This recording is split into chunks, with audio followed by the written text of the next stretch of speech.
আগামী কয়েকদিনের মধ্যেই আরেকটি লঘুচাপ দেশ জুড়ে ভারী বৃষ্টির আশঙ্কা। কত তারিখ থেকে কত তারিখ আবার শুরু হচ্ছে লঘুচাপটি, এ সম্পর্কে আজ বিস্তারিত আপনাদের কাছে তুলে ধরছি আমি মোহাম্মদ আমিনুল ইসলাম।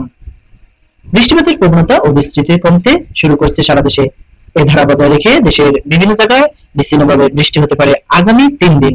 তবে আগামী সপ্তাহের শেষ দিকে আরেকটি লঘুচাপ সৃষ্টি হতে পারে বঙ্গোপসাগরে। এই অবস্থায় আগামী সোমবার 21 জুলাই থেকেই আবার বৃষ্টিপাত কিছুটা বাড়তে পারে সারা দেশে। আর লঘুচাপ সৃষ্টির পর ভারী থেকে অতি ভারী বৃষ্টি হতে পারে সারা দেশে। শুক্রবার 18 জুলাই বাংলাদেশ আবহাওয়া অধিদপ্তর সূত্রে জানা গেছে এই তথ্য। আবহাওয়াবিদ ডক্টর আবুল কালাম মল্লিক জানিয়েছেন, আগামী কয়েকদিনের বৃষ্টির প্রবণতা কম থাকবে।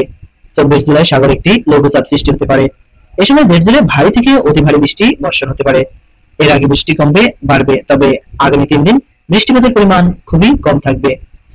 এদিকে নিয়মিত পূর্বাভাসে বলা হয়েছে, শুক্রবার চট্টগ্রাম সিলেট বিভাগের অনেক জায়গায় এবং রংপুর রাজশাহী রংপুর ময়মনসিংহ ঢাকা খুলনা ও বরিশাল বিভাগের কিছু কিছু জায়গায় অস্থায়ীভাবে দমকা হাওয়া সহ হালকা থেকে মাঝারি ধরনের বৃষ্টি অথবা বজ্র সহ বৃষ্টি হতে পারে।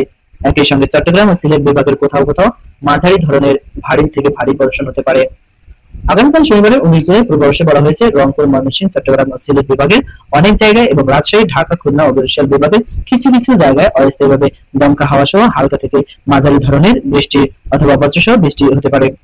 একই সঙ্গে রংপুর ময়মনসিংহ চট্টগ্রাম ও সিলেট বিভাগের কোথাও কোথাও মাঝারি ধরনের ভারী থেকে অতি ভারী বৃষ্টি বর্ষণ হতে পারে। এ সময় সারা দেশে দিনের তাপমাত্রা সামান্য বাড়তে পারে এবং রাতের তাপমাত্রা প্রায় অপরিবর্তিত থাকতে পারে। এছাড়া রোববার 20 জুলাই সকাল 9টা থেকে পরবর্তী 24 ঘন্টায় আগের দিনের মতোই দেশের 4টি বিভাগের অনেক জায়গায় এবং বাকি বিভাগের কিছু কিছু এলাকায় অস্থায়ী দমকা হাওয়া সহ বিচ্ছিন্নভাবে বৃষ্টির সম্ভাবনা রয়েছে। আর রংপুর ময়মনসিংহ চট্টগ্রাম ও সিলেটের কোনো কোনো স্থানে মাঝারি ধরনের ভারী থেকে অতি ভারী বৃষ্টি হতে পারে। দিন ও রাতের তাপমাত্রা সামান্য কমে যেতে পারে এই সময়। পরবর্তীতে সোমবার 21 জুলাই থেকে কিছুটা বাড়তে পারে বৃষ্টিপাতের প্রবণতা। এদিন রংপুর ময়মনসিংহ চট্টগ্রাম সিলেট বিভাগে অনেক জায়গায় বৃষ্টি হতে পারে, অন্যান্য বিভাগে হতে পারে বিচ্ছিন্নভাবে বৃষ্টির প্রবণতা। Aminul Islam, AI media.